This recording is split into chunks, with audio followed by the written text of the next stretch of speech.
السلام عليكم متتبعين ومتتبعات قناة الأمياء الفاسية داخل الوطن وخارجه. كنقول لكم مرحبا بالجميع، واشركم مبروك الدخول ان شاء الله عليكم بالصحة والسلامة وجميع المتمنيات يا رب العالمين.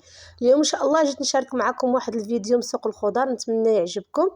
خليكم معايا، واللي اول مره كيشوف قناتي ما ينسانيش لايك اشتراك وتعليق على الاهل والاحباب باش تعمل فائده. وخليكم معايا نشوفوا ان شاء الله الجوله اللي غنعمل معكم اليوم في السوق.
ناخذه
وانا من بعد ما رجعنا للسوق، هذه هي الخضره اللي تقديت. نتوما مالين الخير، كل واحد خير وفي ضروري. كنبغيو دائما نشاركوا معكم يعني جميع الحويجات هكا اللي كنعملوا في حياتنا اليوميه.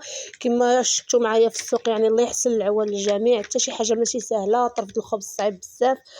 بغيت نصور لكم الفيديو هكا يعني بالصوت نتاع اصحاب الخضاره هكا، وتشوفوا الاجواء معنا كي كتكون.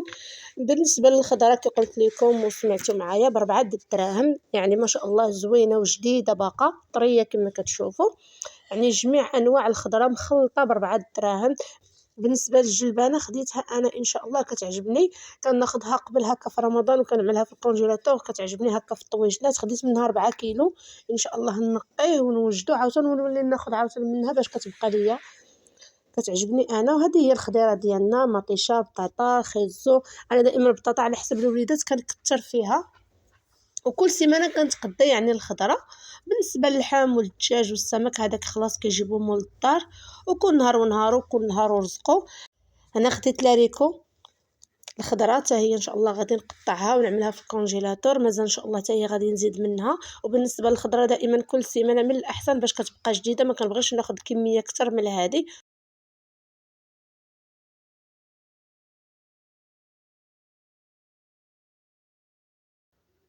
بالنسبه للجلبانه هي هذه 160، الثمن ديالها مناسب صراحه. والحمد لله بلادنا زوينه وفيها خير الله. نصبغي الصحه والسلامه. ونتمنى ان شاء الله الفيديو اللي شاركت معكم اليوم يعجبكم. انتم كما كتشوفوا معايا الجلبانه راها زوينه. راني هنايا دازت ونقيتها. هانتوما غادي نديرها في الكونجيلاتور هكا، والساعه اللي نبغيها ان شاء الله غادي ناخذ الكميه اللي غادي نحتاج. هكا كتصلح في الطويجنات في لي صالاد. نتمنى ان شاء الله الفيديو اللي شاركت معكم اليوم يعجبكم. كنقول لكم فيديو جديد ان شاء الله، ومع السلامه.